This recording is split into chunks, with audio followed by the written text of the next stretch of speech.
Hey. Welcome, historians. In our last episode, Moses was being pulled from the Nile River as a baby. The Bible lets us know that Moses was raised as an Egyptian but does not share what his life was like during that time. We can only imagine being a Hebrew raised in an Egyptian household. The Bible begins Moses' journey as an adult. Let's find out what's next for Moses. One day, when Moses had grown up, he went out to his people and looked on their burdens, and he saw an Egyptian beating a Hebrew, one of his own people. He checked for witnesses, and seeing no one around, he struck down the Egyptian and hid him in the sand. The next day he saw two Hebrews were struggling together, and he said to the man who started the confrontation, "Why do you strike your companion?" Who made you a prince and a judge over us? Do you mean to kill me as you killed the Egyptian? Surely the thing is known.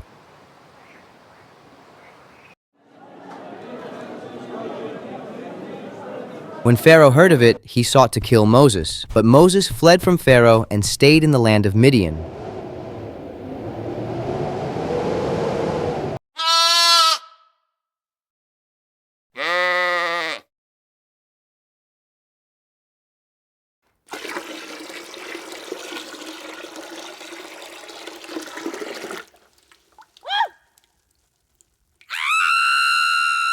You and the other shepherds, get out of here. How dare you treat these women this way?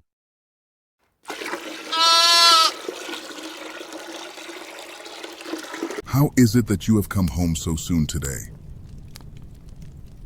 An Egyptian delivered us out of the hand of the shepherds, and even drew water for us and watered the flock.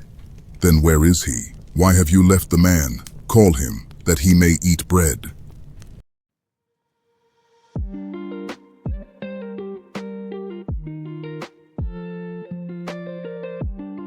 Moses dwelled in the land of Midian with his father-in-law Jethro and his wife Zipporah.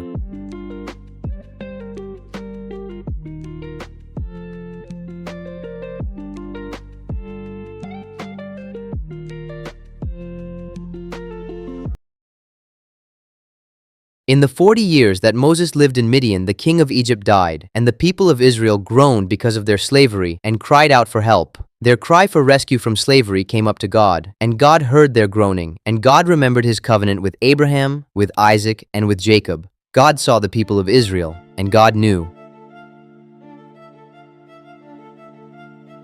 Moses was tending Jethro's flock near Horeb, the mountain of God, when he saw something marvelous. I will stop to see this great sight. Why is the bush not burned? Moses, Moses, Here I am. do not come near. Take your sandals off your feet, for the place on which you are standing is holy ground. I am the God of your father, the God of Abraham, the God of Isaac, and the God of Jacob. I have surely seen the affliction of my people who are in Egypt, and have heard their cry because of their taskmasters.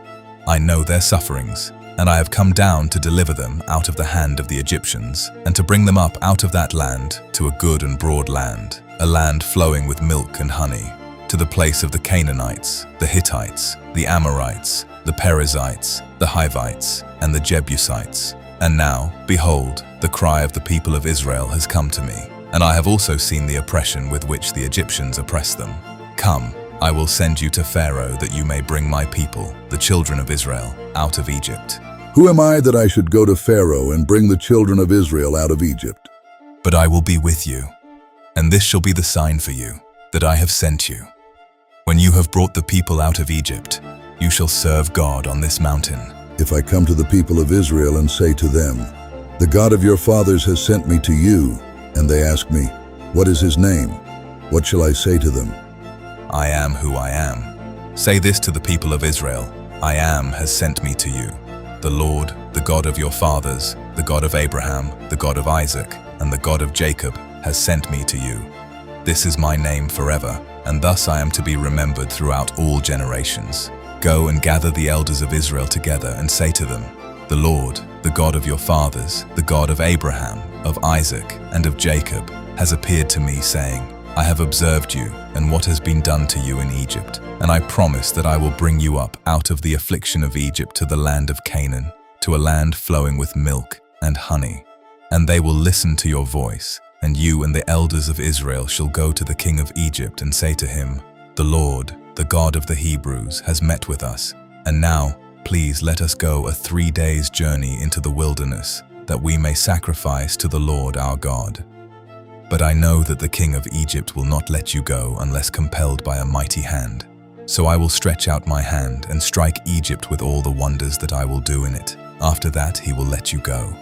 And I will give this people favor in the sight of the Egyptians. And when you go, you shall not go empty, but each woman shall ask of her neighbor, and any woman who lives in her house, for silver and gold jewelry, and for clothing. You shall put them on your sons and on your daughters. So you shall plunder the Egyptians. But behold, they will not believe me or listen to my voice, for they will say, the Lord did not appear to you. So God showed Moses a sign that he could use to convince the people that God sent him. If they will not believe you, or listen to the first sign, they may believe the latter sign. If they will not believe even these 2 signs or listen to your voice, you shall take some water from the Nile and pour it on the dry ground, and the water that you shall take from the Nile will become blood on the dry ground. O my Lord, I am not eloquent either in the past or since you have spoken to your servant, but I am slow of speech and of tongue. Who has made man's mouth? Who makes him mute or deaf or seeing or blind? Is it not I the Lord? Now therefore go, and I will be with your mouth and teach you what you shall speak.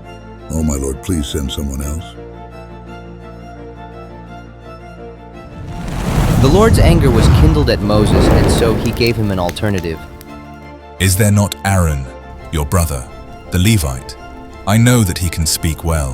Behold, he is coming out to meet you, and when he sees you, he will be glad in his heart. You shall speak to him and put the words in his mouth, and I will be with your mouth and with his mouth, and will teach you both what to do. He shall speak for you to the people, and he shall be your mouth, and you shall be as God to him. And take in your hand this staff, with which you shall do the signs. That's a wrap, historians. We will see you next week to see how Moses' return to Egypt goes. Hey, I called shotgun.